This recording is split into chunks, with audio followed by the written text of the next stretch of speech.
PSG qui a battu difficilement Laval. Bocandé a raté un pénalty en première mi-temps. Il a fallu attendre la 85e minute pour voir le but de la victoire marqué par Janol. Janol qui est un défenseur, pourtant dans le secteur offensif, l'équipe du PSG semble bien armée avec Rocheteau, Bocandé et Aliozic. Cela dit, ces joueurs seront-ils complémentaires? Qualité à Auxerre, technique et valeur individuelle d'un côté, celui des champions de France, vivacité et imagination de l'autre, celui des Auxerrois. À l'arrivée, tous les ingrédients pour un grand spectacle, à commencer par les buts. Celui que vous venez de voir est le premier de la partie, le voici de nouveau. Marqué par Barret pour Auxerre après 20 minutes de jeu, Paris est mené 1-0. 2 minutes plus tard, le deuxième de la partie. La tête d'Alilodzik rebondit sur celle de Gomez, le défenseur d'Auxerre, on ne le voit pas très bien. Bocandé, lui, a accompagné, un partout, c'est le score à la mi-temps. Autre ingrédient, le suspense. Exemple, la 49e minute de jeu, tête de Gudzinski sur le poteau.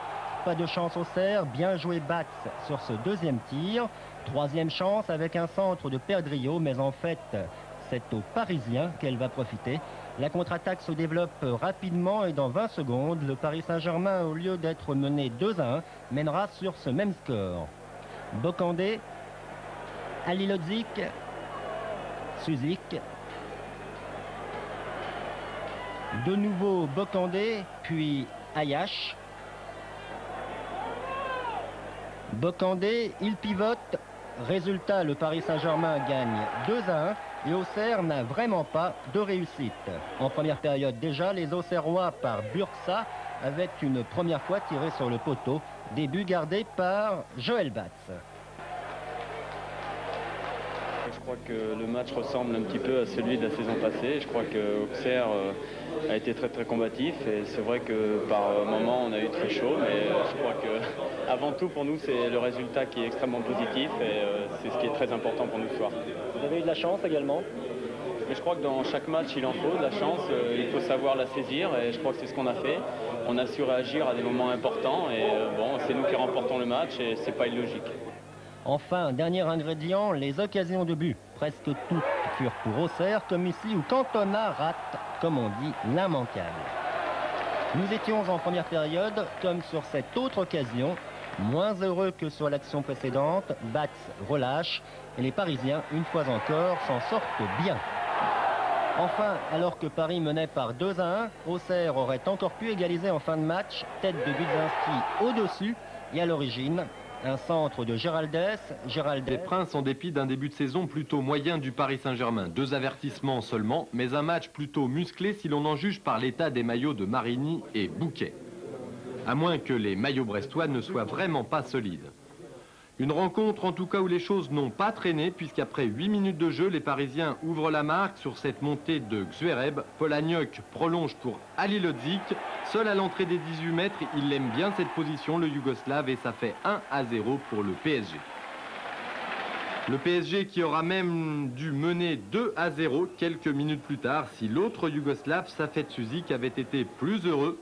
Suzik, lancé par Xuereb, profite d'un premier contre favorable, mais échoue sur Richard Honorine, venu suppléer son gardien Chalery.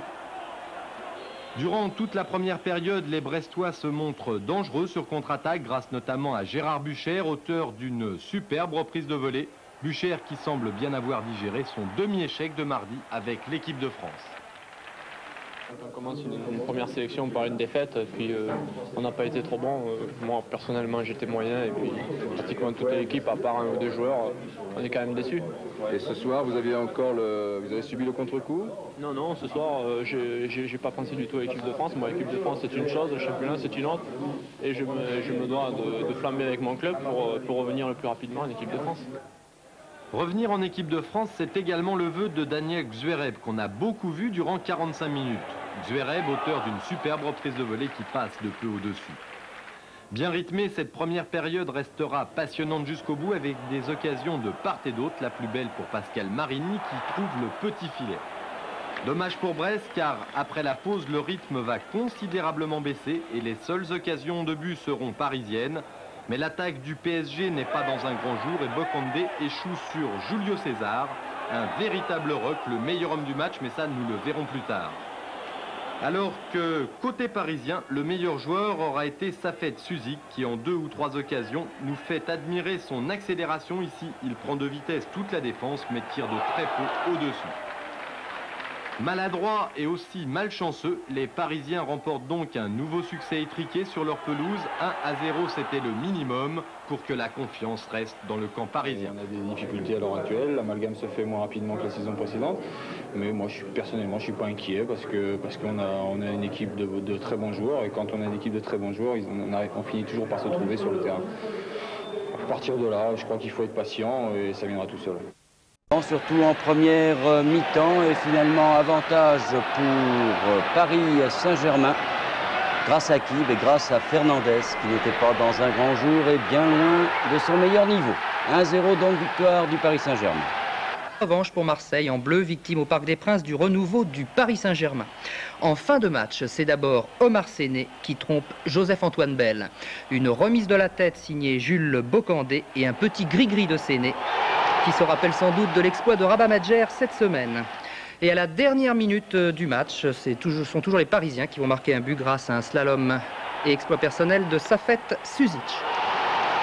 1976 à 1981, soit 5 ans et 92 matchs, les footballeurs nantais sont invaincus sur cette pelouse en championnat de France. Modernisme oblige, aujourd'hui on s'est déplacé à La Beaujoire.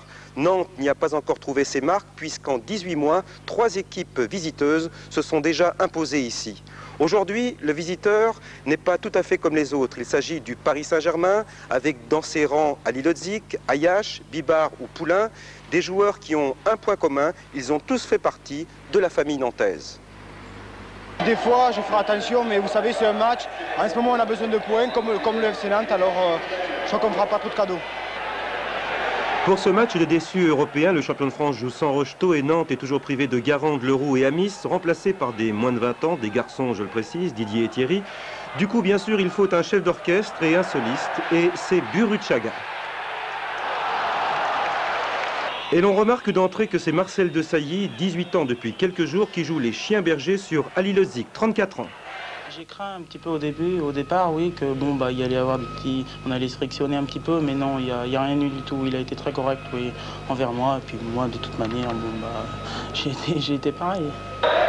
Une seule alerte pour la défense des jaunes, corner de Suzik, remise de Janol pour Sené, mais ça compte pour du beurre, les Parisiens étant sifflés hors jeu. 22 maintenant, Bibar qui débarque, pousse un peu trop loin son ballon. Nantes va repartir au pas de charge ici avec le jeune Aubry. Pour son champion du monde, Burruchaga s'appuie sur Anzani Burruchaga. À gauche, Didier Deschamps, c'est le beau jeu à la nantaise. Envoyé par Sené, toujours Nantes avec Fabien Deboté. C'est contré en corner. Depuis le début du match, tous les acteurs et surtout les Nantais jouent à une cadence folle. Le champion du monde Burruchaga nous gratifiant en prime de quelques jolis solos.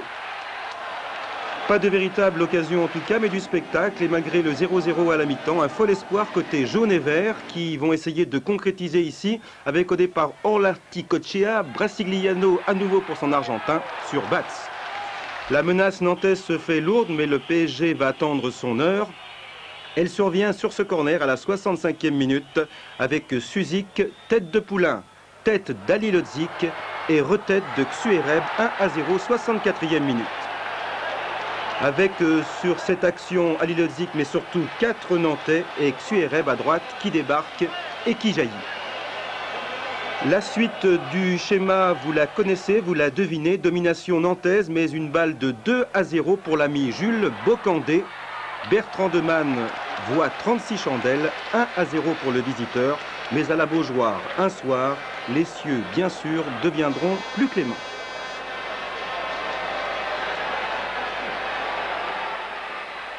21h. C'est la pêche du côté de la finition. Burruchaga nous offre un de ces festivals dont il a le secret. Et encore une fois, un pied parisien met le numéro 8 nantais en échec. La balle pour Anziani, qui donne devant lui pour Orlarticochea et l'Argentin enlève trop son tir.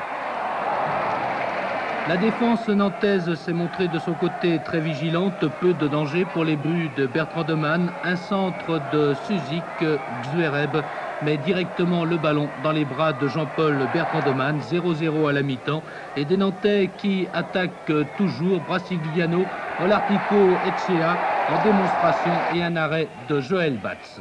Le but, un corner tiré par Suzik, Poulain, Ali Lodzik et Zouereb qui emmène tout le monde derrière la ligne de but. Monsieur Fuirog a jugé ce but tout à fait régulier et le PSG mène